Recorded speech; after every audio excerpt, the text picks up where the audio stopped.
মুসলিম personal ল বোর্ডের নির্দেশ মতোই আন্দোলন অব্যাহত থাকবে। কালো আইনের বিরুদ্ধে গণতান্ত্রিক পদ্ধতিতে ধারাবাহিক আন্দোলনের ডাক। ওয়াকফ সংশোধনী বিলের তীব্র বিরোধিতা করে গণতান্ত্রিক পদ্ধতিতে আন্দোলন গড়ে তুলতে সজাগতা সভা বড়যাত্রাপুরে। বিতর্কিত জিনিসটাকে আমরা সব বিরত থাকিয়া আমরা যেসব মানুষের লেখালেখি করবো অগুরে অগ্রগতি করিয়া অন্য সম্প্রদায়ের কটাক্ষ না করিয়া বিভিন্ন জায়গায় ফেসবুকে দেখিয়া অন্য সম্প্রদায়ের অন্য জাতির কটাক্ষ করি বারবার লেখা হয়। আমরা কটাক্ষ করার কোনটা চাইয়ার না। এই কথাটা কি যেটা হাউসে লইব সবর তো বুঝি লাগছে জেলার প্রত্যেক মসজিদে মসজিদে কিভাবে যাওয়া যায় আর সেটা পৌঁছিত সময় মতো করতাম।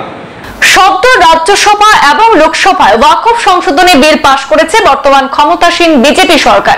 এরপর থেকে গোটা দেশে আন্দোলনে ঝাঁপিয়ে পড়েছেন বিভিন্ন ইসলামিক সংগঠন সহ মুসলিম ধর্মাবলম্বীরা।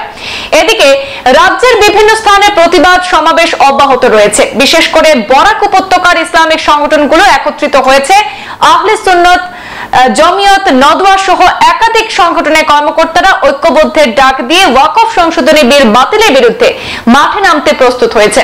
আজ সোমবার কাছাড় বড়খলা বিধানসভা কেন্দ্রের অন্তর্গত বড়যাত্রাপুর বাজারে একটি বৈঠক করে বিভিন্ন সিদ্ধান্ত গ্রহণ করা হয়েছে। গণতান্ত্রিক পদ্ধতিতে প্রতি মসজিদে জুম্মার নামাজের সময় কালো বেজ পরে মানুষকে সচেতন করার আহ্বান করা হয়েছে। এছাড়াও শান্তি সম্প্রীতি বজায় রেখে প্রতিটি সম্প্রদায়ের মানুষকে সঙ্গে রেখে আলোচনা করার আহ্বান জানানো হয়। এদিনের সভায় উপস্থিত ছিলেন কৃষ্ণপুর ভৈরবনগর জিপির প্রাক্তন সভাপতি হিফজুর রহমান, সমাজসেবক ফজির উদ্দিন রাজ বড়ভূইয়া, মাওলানা বদরুল ইসলাম বড়লস্কর, মাওলানা কমর উদ্দিন, মাওলানা ইসলাম উদ্দিন সহ এলাকার সচেতন নাগরিকরা। সর্বভারতীয় মুসলিম পার্সোনাল ল বোর্ড একটা দীর্ঘস্থায়ী আন্দোলনের ডাক দিয়েছে এবং এই আন্দোলনটা হবে শান্তিপূর্ণ এবং বিভিন্ন জাতিগোষ্ঠী যারা আছে ভারতবর্ষের অন্যান্য জাতিগোষ্ঠী শিখ, খ্রিস্টান বা হিন্দু ভাইয়েরা তাদের সঙ্গে তাদের মধ্যে যারা বিজ্ঞ, যারা ধর্ম নিরপেক্ষ, যারা ন্যায়পরায়ণ তাদের সঙ্গে নিয়ে এই আন্দোলন চলবে এবং আন্দোলন ততদিন পর্যন্ত চলবে যতদিন পর্যন্ত এই সরকার যেদিন এই বিল প্রত্যাহার না করা পর্যন্ত আমরা সমস্ত ভারতবর্ষের মানুষ মুসলিম পার্সোনাল ল বোর্ডের ডাকে এই আন্দোলনে যে কোনো ত্যাগ স্বীকার করতে আমরা প্রস্তুত আছি। সভা করছি সচেতনতা সভা। সেই সভার উদ্দেশ্য হচ্ছে আমরা সকলেই জানি, আপনারাও জানেন যে সরকার আমাদের ওয়াকফ সম্পত্তির উপরে একটা আইন প্রণয়ন করছে। সেই আইনটা আমরা মানি না।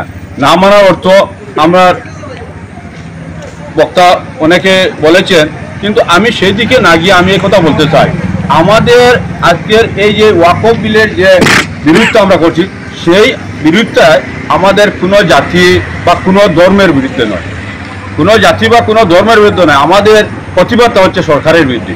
সরকার যে আমাদের ওয়াকফ সম্পত্তিটা অধিগ্রহণ করতে চেয়েছে, আইন প্রণয়ন করেছে, সেই আইন আমরা মানি না এবং আমাদের সর্বভারতীয় লেভেলে যে সিদ্ধান্ত নেওয়া হবে সেই সিদ্ধান্ত মতে আমরা ধাপে ধাপে সেই আন্দোলনে অংশগ্রহণ করব এবং চালিয়ে যাব যতক্ষণ পর্যন্ত এই ওয়াকফ সংশোধনী বিল প্রত্যাহার না করা হয় ততক্ষণ পর্যন্ত আমাদের আইন চলবে। সম্পুষ্ট বরাক বিলি নিয়ে আমরা প্রতিবাদ গড়ে তুলব।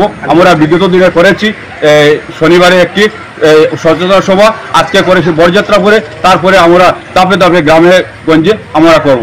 আর এই সঙ্গে আমি জানিয়ে দিচ্ছি, আজকের সভার সিদ্ধান্ত অনুযায়ী বা মুসলিম পার্সোনাল ল বোর্ডের সিদ্ধান্ত অনুযায়ী যে সিদ্ধান্ত গ্রহণ করা হয়েছে, আগামী শুক্রবারে আমাদের মুসলিম সমাজ প্রত্যেক ব্যক্তি যাতে কালো বেজ ধারণ করে মসজিদে গিয়ে উপস্থিত হয় এবং কালো বেজ ধারণ করে আমরা সরকারকে জানিয়ে দিতে যাই আপনার এই আইন আমরা মানি না। সেই আইনের প্রতিবাদ আমরা জানাচ্ছি কালো বেজ ধারণ করে এবং পরবর্তী সময়তে আরও কিছু সিদ্ধান্ত নেওয়া হবে। সেই সিদ্ধান্ত আমরা সকলে একমত হয়ে সর্বভারতীয় লেভেলে যে আন্দোলন গঠন করা হয় সেই আন্দোলনে আমরা সক্রিয় সহযোগিতা পালন করব ইনশাআল্লাহ।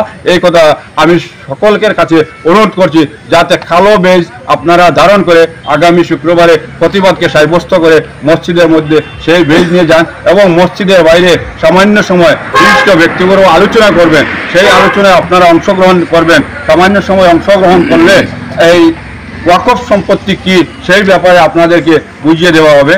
এই বলে আমি আমার বক্তব্য শেষ করছি। সংবাদ এ পর্যন্তই, ফিরছি পরবর্তী অন্যান্য আপডেট নিয়ে। ধন্যবাদ।